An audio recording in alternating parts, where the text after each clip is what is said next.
Robert O'Sullivan. Hi, my name is Robert O'Sullivan. I live and I have been in Brookings since 2015. I'm a former high school civics and history teacher, social studies, and also an English teacher. And I was also a part-time pastor.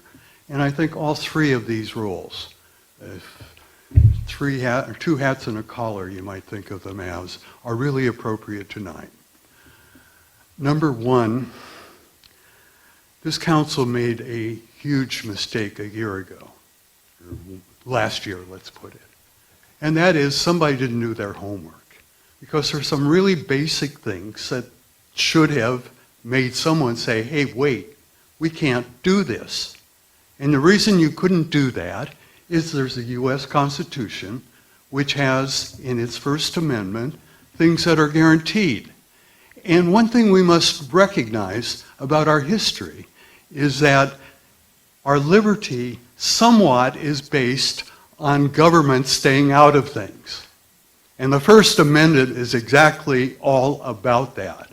It's saying government should not be restricting speech, press, freedom of speech, assembly, redress of grievances, and religion and the practice thereof. Now, that is a right that protects people in their liberty from government doing things that they shouldn't be doing. The Oregon Constitution is even clearer. I read it,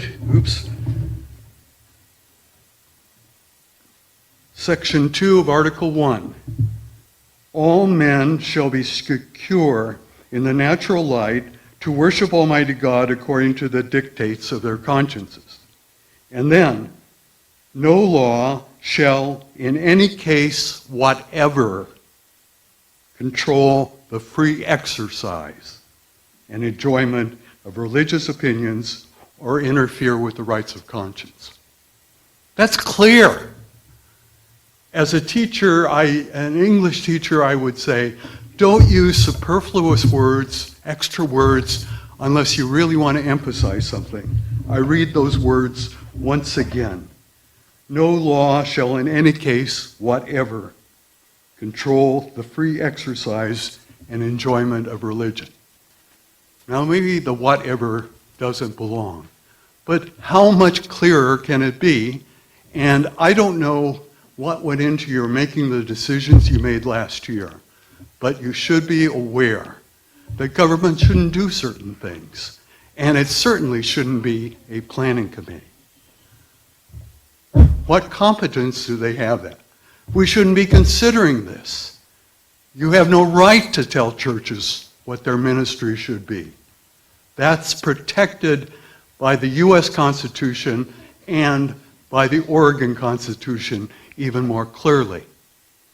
Beyond that, there's a law passed unanimously by both houses of Congress in the year 2000 that clearly says that there must be a compelling government interest that cannot be reached by any other means for governments to mess around with people's religious beliefs and practice.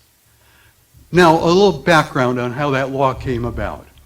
There were lots of things like this that were happening. Neighbors complained about what was going on in the church. There were also issues of eminent domain all over the land. I remember in Los Angeles that a church that I went to school in was destroyed so the freeway system could be built. And Congress was tired of hearing all these complaints about how churches were being harassed by government, and they shouldn't be. So they passed this unanimously. Can you imagine that? No one objected, and what it says is you have to have that compelling state interest. You don't have it, and it's very, very clear that of all places, the Planning Commission, the Planning Commission is not the place to do it. They don't even know how to use a dictionary. The dictionaries that they cite have many definitions of what a church is, and that's no basis to hurt the capacity of religion to function. I think St. Tim's has been very brave in this community, and I think you made a bad mistake last year, but this one is much worse. Because there you're talking about just food. Here you're talking about the entire ministry of every church in town.